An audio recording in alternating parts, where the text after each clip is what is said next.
Hello student, आप सभी का हमारे YouTube channel pioneer Vinod education में स्वागत है। आज मैं आप लोगों के सामने 12वीं कक्षा का 2024 के लिए ज्योग्राफी का सजेशंस लाया हूं। तो ज्योग्राफी में जो 7 नंबर का 5 क्वेश्चन देता है, उसमें पहला क्वेश्चन कास्ट प्रदेश से आने का बहुत ही चांस है। तो कास्ट प्रदेश से 3 क्वेश्चन है, आप लोग ठीक से समझ कर लिखिएगा कि कौन सा क्वेश्चन एग्जाम में पूछा है। और इसके साथ साथ पहला क्वेश्चन में मिट्टी, जिसको मृदा बोलते हैं, यहाँ से भी एक क्वेश्चन रहेगा, दोनों में से कोई एक करना रहेगा। पहला क्वेश्चन है कास्ट भू आकृति के विकास हेतु आवश्यक स्थितियों की संक्षिप्त चर्चा करें। अनाच्छादन का क्या तात्पर्य है? अंध घाटी तथा शुष्क घाटी की परिभाषा दे।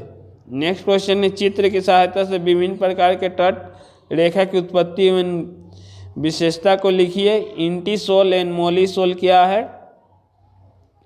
नेक्स्ट क्वेश्चन है रेखा चित्र की सहायता से विभिन्न प्रकार के प्रवाह प्रणाली या अपवाह तंत्र की चर्चा करें। फ्योर्ड तट एवं नियर तट के बीच तुलना कीजिए। 4 नंबर क्वेश्चन है कास्ट प्रदेश में डोलाइन, पोनोर, घोलन, पोल्जी, युवाला एवं ड्रिप स्टोन किस प्रकार तैयार होता है? चित्र सहित व्याख्या कीजिए। रियर तट किसे कहते हैं?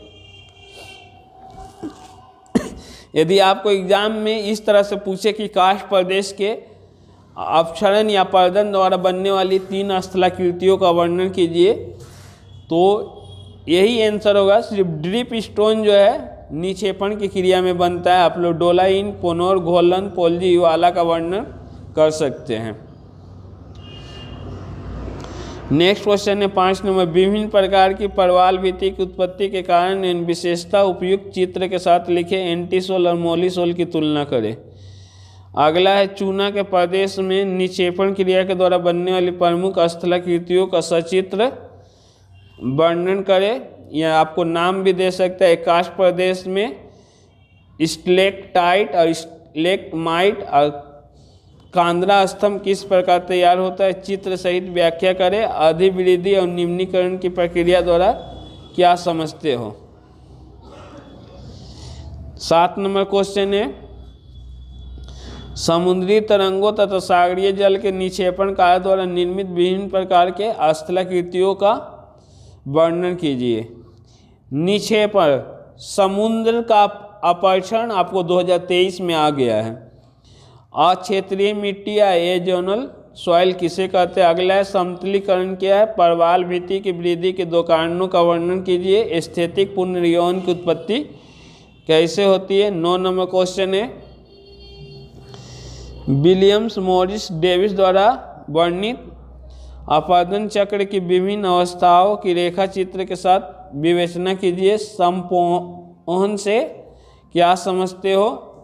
10 नंबर क्वेश्चन है मृदा परिच्छेदिका की परिभाषा बताओ तथा इसका वर्गीकरण करो। नदी अपरदन चक्र की बाधाओं से क्या तात्पर्य है? मिट्टी से भी आपको, मिट्टी या मृदा से भी आपको एक क्वेश्चन देगा। नेक्स्ट क्वेश्चन है विश्व के मिट्टी अर्थात मृदा क्षेत्र का वर्गीकरण कीजिए। चरनोजम मिट्टी और पोडजोल मिट्टी में क्या अंतर है? अपवाहन, जिसको इंग्लिश में इलुविएशन, और निक्षेपित, जिसको इलुविएशन में क्या अंतर है? ये दोनों में से आपको 1-2 नंबर का आने का बहुत चांस है। नेक्स्ट है मिट्टी के कटाव के क्या कारण है? अभी तक पूछा नहीं है लेकिन इस साल पूछ सकता है। मिट्टी का कटाव या मृदा के कटाव के क्या कारण है? क्षेत्रीय मृदा, अंतःस्तरीय मृदा तथा अस्तरीय मृदा से क्या समझते हैं? टोम्बोलो क्या है? आप लोग इंग्लिश नाम याद करके रखिएगा। इंग्लिश नाम अलग अलग एग्जामों में अलग अलग दिया है। क्षेत्रीय मृदा का होगा जोनल सॉइल, अंतःस्तरीय मृदा का होगा एजोनल सॉइल, और अस्तरीय मृदा का होगा इंट्राजोनल सॉइल। उसके बाद मिट्टी संरक्षण की विभिन्न विधियों की संक्षिप्त चर्चा करें। अवक्षालन का क्या तात्पर्य है? यहीं पर पहला क्वेश्चन समाप्त हो रहा है और इसी में से ही आपको मिलेगा। देखिए ज्योग्राफी में क्या है, आपको 7 नंबर का एक पूरा नहीं आता, उसमें 5+2 4+3 2+2+3 करके आता है। और ज्योग्राफी को साइंस का भी दर्जा दिया गया, इसलिए इतना क्वेश्चंस बताया जा रहा है। और इसमें कॉमन क्वेश्चंस जल्दी पूछता नहीं है। जो सेकंड क्वेश्चन आएगा आपको एटमॉस्फेयर, बायोडाइवर्सिटी, क्लाइमेट से आएगा।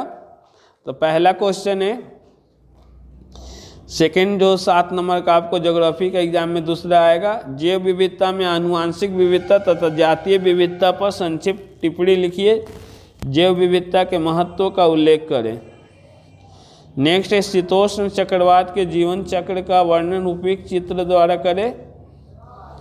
भूक्रियात्मक रूप से सूक्ष्म मिट्टी का क्या तात्पर्य है। अगला है, मरुद्भिद वनस्पति का वर्गीकरण कीजिए तथा पर्यावरण के साथ उसके अनुकूलन की चर्चा कीजिए। भारत के 2 तप्त स्थल तथा हॉट स्पॉट के नाम लिखो। अगला है, उष्णकटिबंधीय चक्रवात और शीतोष्णकटिबंधीय चक्रवात में अंतर स्पष्ट करें। उष्णकटिबंधीय चक्रवात क्षेत्र की उत्पत्ति एवं संरचना का संक्षिप्त वर्णन करो। नेक्स्ट, जेट प्रवाह किसे कहते हैं, जैव विविधता का महत्व क्या है। अगला क्वेश्चन है, उष्णकटिबंधीय मानसूनी जलवायु तथा भूमध्यसागरीय जलवायु के बीच तुलना करें।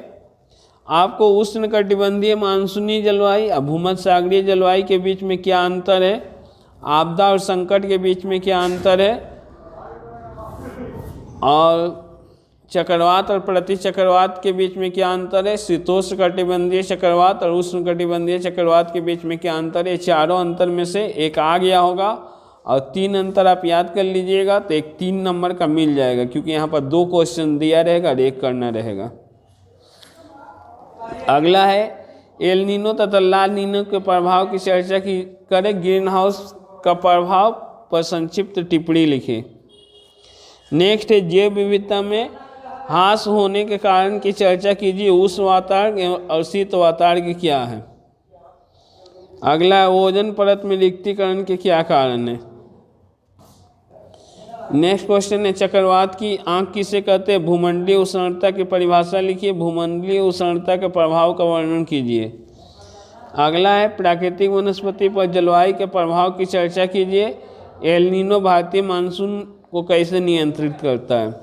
नेक्स्ट क्वेश्चन है, अगर आपकी इच्छा है तो कर सकते हैं, मानसूनी जलवायु, भूमध्यसागरीय जलवायु, भूमध्यरेखीय और टुंड्रा जलवायु की विशेषता को लिखिए। यदि आपको एग्जाम में दे दे कि मानसूनी जलवायु की क्या विशेषता है, तो आप जब अंतर याद करिएगा मानसूनी जलवायु और भूमध्यसागरीय जलवायु में, तो अंतर का एक साइड लिख सकते हैं। तीसरा नंबर क्वेश्चन आपको प्राइमरी इकोनॉमिक एक्टिविटीज से आएगा, जिसको कृषि के नाम से भी जानते हैं। पहला क्वेश्चन है, भूमध्यसागरीय जलवायु प्रदेश क्यों फलों के उत्पादन हेतु प्रसिद्ध है। क्यों गहन निर्वहन कृषि में प्रति व्यक्ति उत्पादन कम है। सस आवर्तन माने जिसको फसल चक्र बोलते, क्रॉप रोटेशन के 2 विशेष लक्षणों का उल्लेख करें। अगला है, भारतीय कृषि पर हरित क्रांति के 3 प्रतिकूल प्रभाव की चर्चा करें। गन्ना की खेती के लिए उपयुक्त स्थितियों को संक्षेप में लिखें। हरित क्रांति, नीली क्रांति और व्हाइट क्रांति, ये तीनों में से आपको एक 3 नंबर का मिल जाएगा। और कोई भी फसल, धान, गेहूं, जूट, कपास, गन्ना, चाय, कहवा, किसी का आपको आवश्यक भौगोलिक परिस्थितियां लिखने को आएगा। नेक्स्ट क्वेश्चन है, फसल संयोजन किसे कहते हैं। अगला, चावल और गेहूं की खेती के लिए जलवायु तथा मृदा की स्थिति का तुलनात्मक विवरण दीजिए। श्रीलंका नारियल उत्पादन में क्यों आगे है। अगला है, भारत में श्वेत क्रांति दूध उद्योग की क्या समस्या है। भारत में नीली क्रांति के महत्व को लिखिए। नेक्स्ट है, आधुनिक कृषि में यंत्रीकरण या मशीनीकरण के 2 लाभ और 2 हानि को बताएं। फसल की गहनता को कैसे मापी जाती है। पंचम क्षेत्र के प्रमुख आर्थिक क्रियाकलाप की विशेषता को लिखिए। अगला, दक्षिण भारत में कहवा उत्पादन के विकास के क्या कारण है। ये आप लोग 10 क्लास में पढ़े होंगे कि कहवा की कृषि के लिए आवश्यक भौगोलिक परिस्थितियाँ। आप यहाँ पर दे सकते हैं कि श्रीलंका में चाय उत्पादन के विकास के क्या कारण है। बांग्लादेश में जूट या पाट के उत्पादन के विकास के क्या कारण है। तो वही सब लिखना है जो आप लोग 10वीं कक्षा में पढ़े। उच्च तापमान, अधिक वर्षा, सस्ते कुशल श्रमिक की सुविधा, खाद, धरातल, यही सब लिखना है यहाँ पर। अगला है प्राथमिक एवं द्वितीय आर्थिक क्रियाकलाप में अंतर लिखिए। विस्तृत कृषि क्यों निर्यात प्रधान होती है?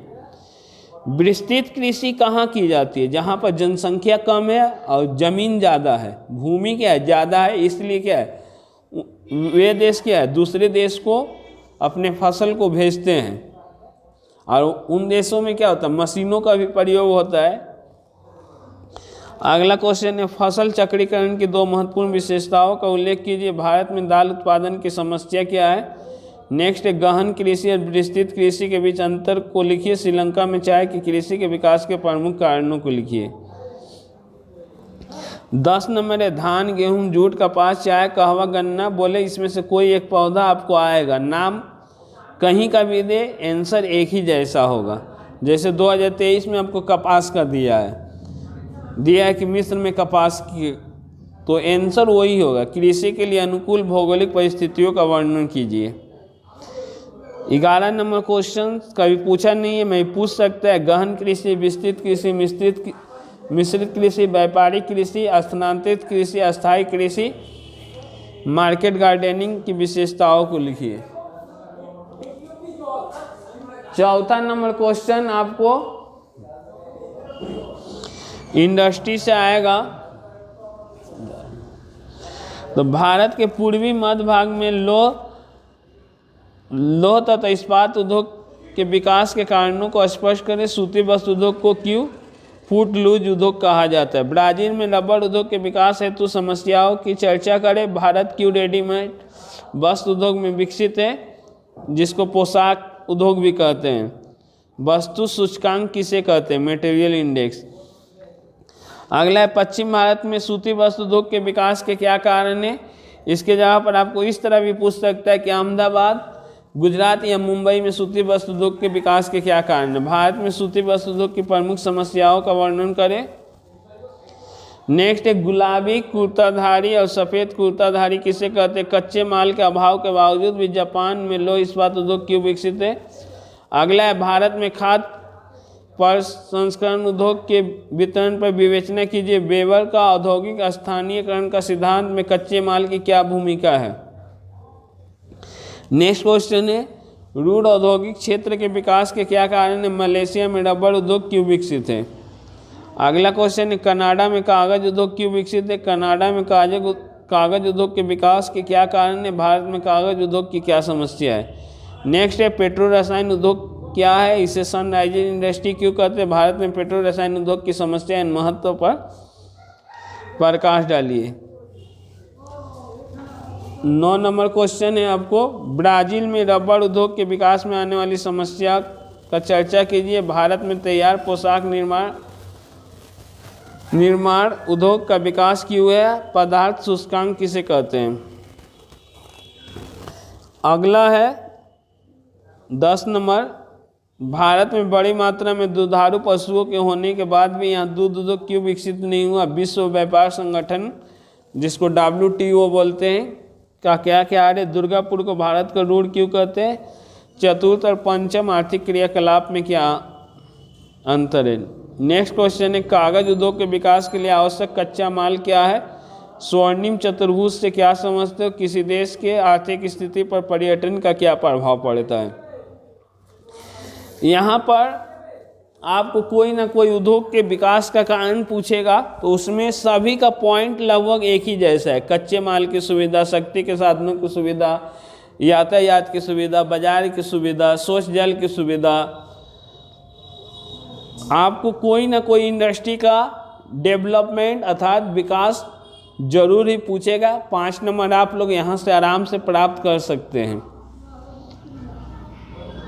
6वां क्वेश्चन जनसंख्या अधिवास और क्षेत्रीय विकास से देगा। तो अत्यधिक आबादी जिसको ओवर पॉपुलेशन कहते हैं तथा जनसंख्या जिसको अंडर पॉपुलेशन कहते हैं की परिभाषा दे। भारत में नगरीकरण की समस्या की चर्चा संक्षेप में करें।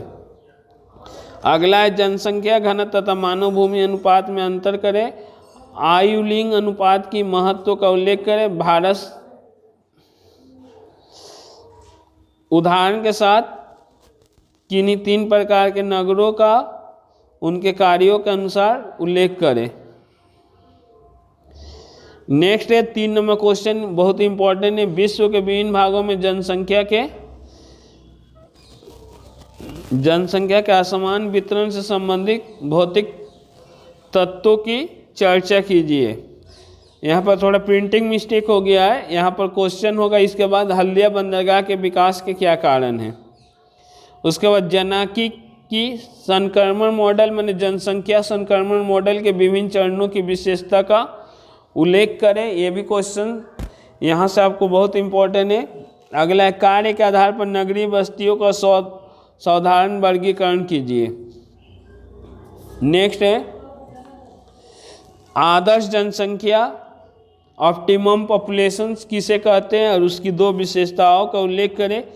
किस प्रकार के भौगोलिक परिवेश में पर्किन अधिवास विकसित होते।